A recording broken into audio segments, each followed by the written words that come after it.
అందరికీ నమస్కారం. మా తండ్రి గారైన సురభి నరసింహం గారు రచించినటువంటి కవితల్లో ఒక కవిత ఈరోజు విన్నవించుకుంటున్నాను. మధుర మైత్రి.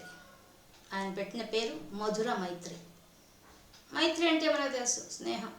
ఆ స్నేహం వల్ల మనకి ఎంత లాభాలు ఉంటాయనే విషయం మనందరికి తెలిసిన విషయమే. కాబట్టి ఆ మైత్రి ఎలా ఉంటుందో, ఆ మైత్రిలో ఉండే అనుబంధం ఏందో, ఆ భావాన్ని అంతటిని కూడా ఈ కవితలో గుప్పించారు సురభి నరసింహం గారైన మా తండ్రి గారు. మానసోజ్జానముల మల్లియల పూయించి, మాధుర్య భావముల మహినెల్ల వెలయించి, మహిత వాక్కులతోడ మదికి హాయిని గూర్చి, నిహిత కార్యములను వెలయించునది ఏది?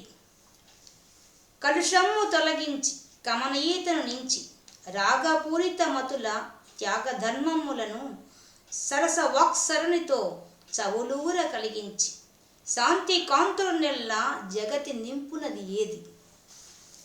రెండు హృదయములందు నిండు మోదము కూర్చి, పండు వెన్నెలలోన పాటలను పాడించి, అనుబంధ భావాల ఆనంద లోకాల చూపించి దీపించి చోద్యంబు నిరునది ఏది? సత్యము ధర్మము సమ్మాన్యతను పొంద సకల మానవులందు సౌభ్రాత్రమును పెంచి, నయ పదమ్ములలోన జయగీతి వినిపించి, బ్రతుకు బాధలన్నీ తీర్చి ప్రేమ చూపునది ఏది? కష్ట సుఖములనైనా కలిమి లేములనైనా కలకాలం ఒకటిగా కలిసి మెలుగుగా చేసి, స్వార్థమ్ము పోకార్చి స్వాంతమ్ము నదరించి సహాయం మగునది ఏది? సాహసమిడినది ఏది? మనసు వెన్నెల కాగా మమత క్రొన్నగ కాగా, ఆప్యాయతను చూపి ఆత్మీయతను నింపి, ఆదరమ్మున మిగుల ఆనందమును గూర్చి, సౌహార్ద్ర మూలమై సమత చూపునది ఏది? వివిధ తత్వములను వింత రీతులతోడ ఏకమ్ము గావించి లోకమాన్యత గూర్చి, ధరనెందు వెతికినను ధరలేనిది ఏది? శ్రీనెంత తూచినను సరితూగనిది ఏది?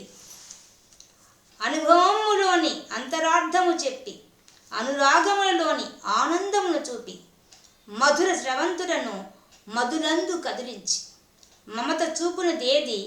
మహిమ కూర్చున్నది ఏది? మనసులో మాటలో మాధుర్యమే పొంగ, మమతలో సమతలో సుమభావముల అలరంగ, విడరాని బంధమై విరిసిరుల గంధమై విరసిల్లునది ఏది? విశ్వాస నిధి ఏది? విశ్వశాంతికి గాని విమల కాంతికి గాని విజయ గీతిక పాడి, వినుత యశమును గాంచి సౌజన్యమును పెంచి, సహకారమును గూర్చి సౌభాగ్య సంతతుల సమకూర్చునది ఏది? జగతి నేకము సేయ సాధనముగా వరలి, జనుల మానస పనుల అనురాగమున కెరలి, ఏ విపత్తులనైనా ఎదిరించి జయమంద అండయై కొండయై ఉండునది ఏది?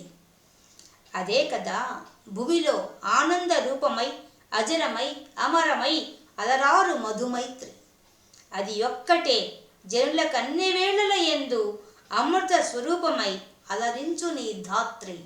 అదే కదా మధుర మైత్రి. ఇంత గొప్పగా మైత్రి గురించి అందరినీ ఒకటిగా ఒక తాటి మీద నడపగల శక్తి, స్నేహానికి ఉందనే విషయాన్ని చాటి చెప్పే కవిత ఇంత గొప్పగా రచించారు. సెలవు.